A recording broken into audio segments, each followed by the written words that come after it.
Welcome students. आज हम देखेंगे एक नैंड एसआर लैच को एसआर फ्लिप फ्लॉप में कैसे कन्वर्ट किया जा सकता है। तो नैंड एसआर लैच को फ्लिप फ्लॉप में कन्वर्ट करने के लिए हम उसमें एक क्लॉक अप्लाई करेंगे जो क्लॉक इस सर्किट को कंट्रोल करेगी। अब सर्किट कैसे बनाना है हमें, अगर हमने नैंड एसआर लैच को यूज किया है तो क्लॉक को अप्लाई करने के लिए हम यूज करेंगे दो नैंड गेट्स को और दोनों इनपुट पर एसआर लैच के हम लगा देंगे एक एक नैंड गेट।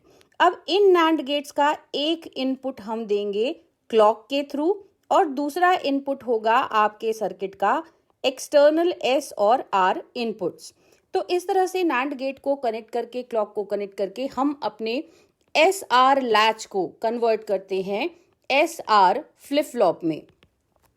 अब ये एस आर फ्लिप फ्लॉप काम कैसे करेगा, इसमें किन वैल्यूज पर हमें आउटपुट पर क्या वैल्यूज मिलेंगी, इसके बारे में जानने के लिए हमें पहले एस आर लैच की वर्किंग पता होनी चाहिए। एस आर लैच की वर्किंग डिटेल में मैंने बताई है अपने प्रीवियस वीडियो में, जो लिंक डिस्क्रिप्शन में दिया गया है, आप जा करके देख सकते हैं।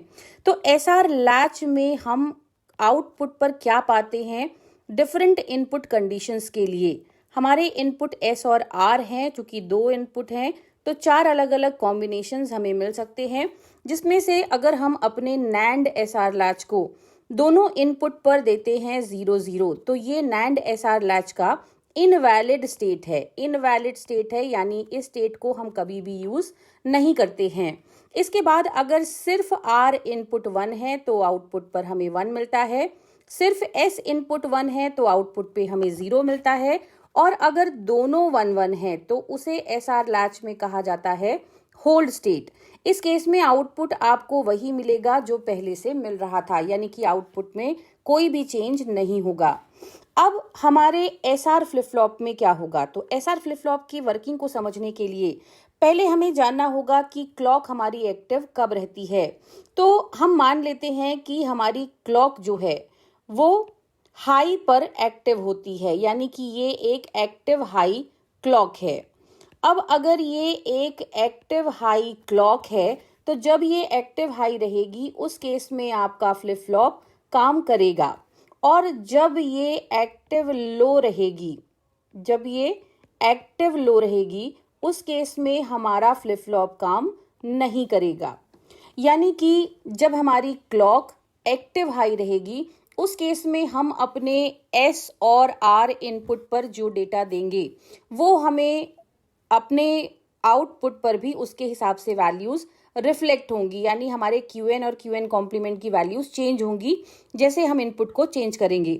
लेकिन अगर हमारी क्लॉक एक्टिव लो रहेगी तो हमारा ये पूरा सर्किट, पूरा लैच डिसेबल्ड रहेगा। तो आप इनपुट पर कुछ भी देते रहिए, आपको आउटपुट में वैल्यूज बदलती हुई नहीं मिलेंगी, ये क्योंकि उस केस में आपका डेटा ट्रांजिशन हो ही नहीं पाएगा।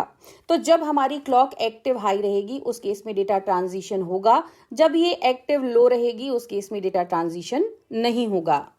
अब हमारे एसआर फ्लिप फ्लॉप में हमें क्या वैल्यूज कहां पर कैसे मिलेंगी, तो इसके लिए हम इनपुट साइड पर, इस एनालिसिस के लिए हम इनपुट साइड पर लेते हैं क्लॉक, अपने एस और आर इनपुट्स को, और आउटपुट साइड पे हम फिर से लेंगे अपने नॉर्मल आउटपुट यानी कि क्यूएन को। अब अगर आपकी क्लॉक एक्टिव लो है उस केस में आपने एस और आर इनपुट पर क्या दिया उससे कोई फर्क नहीं पड़ना, कोई डेटा ट्रांजिशन नहीं होना, तो हमें इस बात से कोई नहीं फर्क पड़ता कि इनपुट एस और आर क्या है, हमारा आउटपुट नहीं बदलने वाला क्योंकि डेटा ट्रांजिशन नहीं होने वाला, तो आउटपुट पर हमें क्यूएन ही मिलेगा। अब इसके बाद अगर हमारी क्लॉक एक्टिव हाई हो गई, इस केस में आपने इनपुट पर क्या दिया है, अब उस डेटा का ट्रांजिशन आपके लैच के थ्रू होगा, आपको आउटपुट पर उसके अकॉर्डिंग रिजल्ट भी मिलेगा। तो अब अगर हमारी क्लॉक एक्टिव हाई है, चूंकि हमारे पास दो इनपुट्स हैं तो हमें चार अलग अलग इनपुट कॉम्बिनेशंस देखने को मिलेंगे। तो हमने यहाँ पर उन चारों कॉम्बिनेशंस को लिख लिया, यानी active high clock with 0 0 input, 0 1 1 0 and 1 1 input. अब इसके बाद क्या होगा, इसके बाद हमने क्लॉक को एक्टिव हाई किया, इनपुट पर दिया 0 0, यानी कि हमारा एस इनपुट भी 0 है और आर इनपुट भी 0 है। हम जानते हैं कि हमारे नैंड गेट में की बहुत स्पेशल प्रॉपर्टी होती है कि अगर इसका कोई भी इनपुट 0 पर चला गया, कोई भी इनपुट, भले ही 10 इनपुट वाला नैंड गेट हो, लेकिन अगर कोई भी एक इनपुट इसका 0 पे चला गया तो आउटपुट आपको 1 ही मिलना है, क्योंकि ये एंड नॉट है। ठीक है, तो कोई भी एक इनपुट अगर इसका 0 पे चला गया, आउटपुट आपको हमेशा 1 ही मिलेगा। अब यहाँ पर देखिए, यहाँ तो इसके दोनों ही इनपुट 0 पर चले गए, यानी पहले वाले नैंड गेट का, इसको हम नाम दे देते हैं NAND gate number 1, NAND gate number 2। तो पहले वाले नैंड गेट का आउटपुट होगा 1, यानी ये वैल्यू हमें 1 मिलेगी, और दूसरे वाले नैंड गेट का आउटपुट भी होगा 1। अब हमारे एसआर लैच में, हमारा जो ये एसआर लैच है, इस एसआर लैच में क्या डेटा जा रहा है? दोनों इनपुट पर जा रहा है डेटा 1 1। हमको पता है कि अगर 1 1 इनपुट पर जाता है तो होल्ड स्टेट होती है, यानी हमारा आउटपुट नहीं बदलता, यानी इस केस में हमारे आउटपुट में कोई चेंज नहीं होगी, हमें जो पहले आउटपुट मिलता था अभी भी वही मिलेगा। तो ये 0 0 कंडीशन का हो गया। अब अगले इनपुट के लिए हम देखते हैं, अगला इनपुट है हमारा 0 1, यानी S पर हमें मिल रहा है 0 और R पे हमें मिल रहा है 1। S पे हमारा इनपुट है 0 और R पर हमारा इनपुट है 1। अब चूंकि ये जो नैंड गेट नंबर 1 है, नैंड गेट नंबर 1 के एक इनपुट पर 0 हो गया, यानी इसका आउटपुट तो हमें मिलेगा 1। दूसरे वाले नैंड गेट पर आप देखिए कि R इनपुट भी 1 है और ये क्लॉक भी हमने एक्टिव हाई करी है, मतलब यहाँ से भी क्या जा रहा है 1।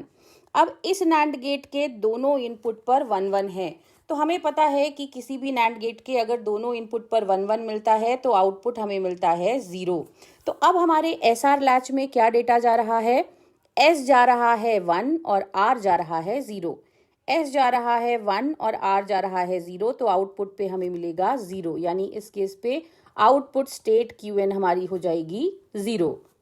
अब हम देखते हैं अगले इनपुट कंडीशन में क्या होगा। तो अगला इनपुट कंडीशन है 1 0, यानी कि हमारे S इनपुट पर जाएगा 1 और R इनपुट पर जाएगा 0। अब बिल्कुल उल्टी कंडीशन हो गई। आप देखिए कि जो हमारा गेट नंबर 2 है उसका एक इनपुट हो गया है 0, तो 0 हो गया है, तो हमारे आउटपुट पर हमको मिलेगा 1। और यहाँ पर गेट नंबर 1 के एक इनपुट पर, यानी एस इनपुट पर 1 है, चूंकि क्लॉक हमारी एक्टिव हाई है तो दूसरा इनपुट भी 1 है। 1 और 1 अगर नैंड गेट के इनपुट पर है तो आउटपुट पर हमें मिलेगा 0, यानी कि इस केस में हमारे एसआर लैच में क्या कंडीशन है? एसआर लैच का एस इनपुट है 0 और आर इनपुट है 1। एस इनपुट है 0, आर इनपुट है 1, यानी आउटपुट पे हमें मिलेगा 1। तो ये हमारी अगली कंडीशन हो गई जिसमें हमें मिल रहा है आउटपुट पर 1। अब इसके बाद हम देखते हैं आखिरी कंडीशन, जब हमारे दोनों इनपुट्स पर है 1 1, यानी कि एस इनपुट भी 1 है और आर इनपुट भी 1 है। अब दोनों इनपुट हमारे 1 है, नैंड गेट नंबर 1 और नैंड गेट नंबर 2 के।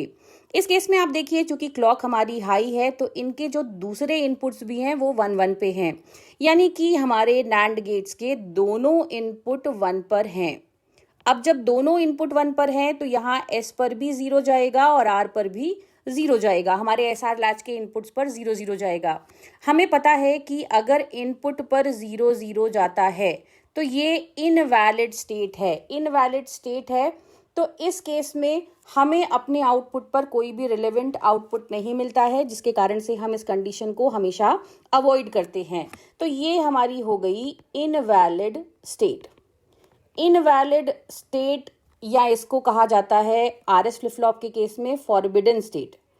तो हमें जब दोनों ही इनपुट 1 1 पर हैं उस केस में आउटपुट पर इनवैलिड स्टेट या फॉरबिडन स्टेट मिल रही है, हम इस स्टेट को कभी भी यूज़ नहीं करेंगे जब भी हम एसआर लैच यूज़ करके डिज़ाइनिंग करेंगे। तो इस तरह से एसआर लैच अगर हमने नैंड गेट वाला लिया है तो एसआर फ्लिप फ्लॉप हम उसके माध्यम से बनाएंगे।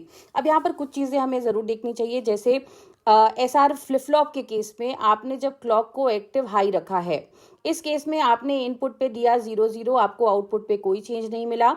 इनपुट पे दिया 0 1 तो आउटपुट पे मिला 0। एसआर फ्लिप फ्लॉप के केस में हमें पता है कि एस का मतलब सेट और आर का मतलब रीसेट होता है।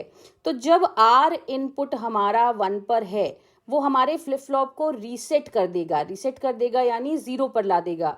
तो इस कंडीशन को कहा जाता है रीसेट स्टेट। अब इसके बाद जब हमारा S इनपुट 1 पर रहेगा लेकिन R 0 पर रहेगा, तो ये हमारे फ्लिप फ्लॉप के आउटपुट को सेट कर देगा यानी 1 कर देगा। तो इस कंडीशन को हम कहते हैं कि हमारा फ्लिप फ्लॉप सेट हो गया है। तो इस तरह से हम अपने NAND लैच को यूज कर सकते हैं for making SR flip flop.